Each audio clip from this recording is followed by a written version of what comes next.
evening, everyone. Today, I'd like to talk about small experiments and how I think they're pretty crucial for growth.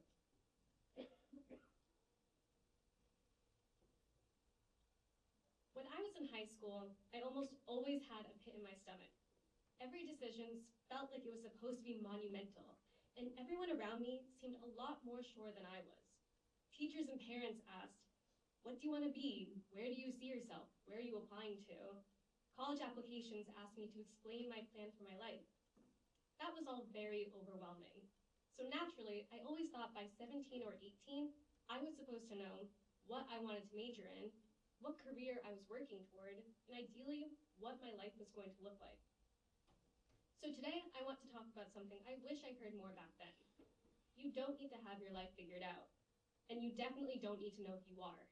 What you do need is something a lot smaller, a willingness to experiment, and not to close yourself off to possibilities.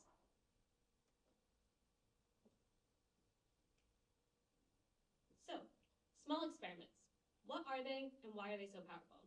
So these are basically anything small that you just try to satisfy some level of curiosity. These could look like joining a club for just a semester, just to see if you like it. Watching a YouTube video about something you might find interesting. Taking a class you're curious about, or even starting a random hobby. These experiments can range in length. They could last minutes, weeks, or even months. But what makes small experiments so powerful is that we're reframing our mindset to think about these choices as low stakes. This makes the great looming question of what am I going to do with my life much easier to deal with, because we're not thinking about this as any sort of lifelong commitment. We're not thinking about it as a declaration of identity. You're just saying, let me try this for a bit. Let me see if I like it. So some of this is easier said than done. Like, for example, taking a class that you might not actually end up liking. And I feel like a big part of why is because of the fear of failure.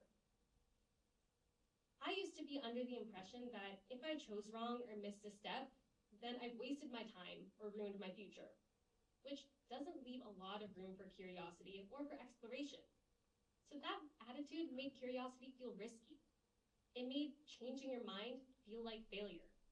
But when you think about experiments, the fact is, they can't fail. You might think you're doing it wrong, sure, but it's still a result even if it's inconclusive. Because at the end of the day, this is all just information. Information about yourself. If you try something and hate it, that's information. If you try something and feel bored, that's useful information. And if you try something and love it, it's all information. Scientists don't just run one experiment and say, well, that didn't work, oh well. They adjust, they test again. You're allowed to treat your life the same way. College was the first place where this idea really clicked for me. When I started, I picked a major that seemed logical and respectable, computer science for reference. And I had projects in a plan in high school that fit well and catered well to this degree. So it just made sense to apply for that. I treated that choice like a decision that I had to get right. But once I was actually in it, something felt off. I realized it didn't quite fit. And instead of seeing that as a problem, I started treating it like an experiment. I took a few different classes, I explored related areas, I paid attention to what energized me and what didn't. I didn't drop everything overnight. I didn't panic, or at least I didn't try to panic. I didn't decide who I was. I just collected information.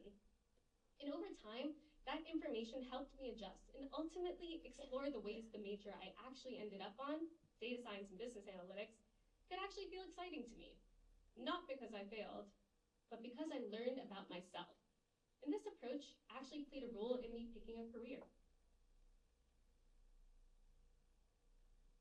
So I ended up in a career that was a bit unexpected for me, working in healthcare. So how did I get there? Well, in college, I didn't just explore my major. I also explored a few different fields that I could be interested in. I first got some exposure to being in a tech company. Then I was curious about the environment at a big law firm. And I also got some experience in a small biotech company. I explored and experimented a lot. From each relatively short experience, I gained insights to what I liked and what I didn't. I started started understanding more of the type of work that I enjoyed doing in the industries that I found interesting. For example, biotech piqued my interest, but it still wasn't 100% what I wanted to do at the time, or where I wanted to be at the time. But I realized out of the three, I liked that the most.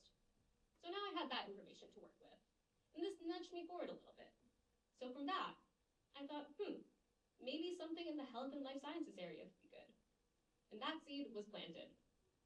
So then, over time, just through more interactions like helping my friends study for a test on medical procedures, or talking to people that worked at hospitals, or even just sitting in on a random class, I slowly realized that I might want to look into healthcare and research what could be possible with my skills in that industry.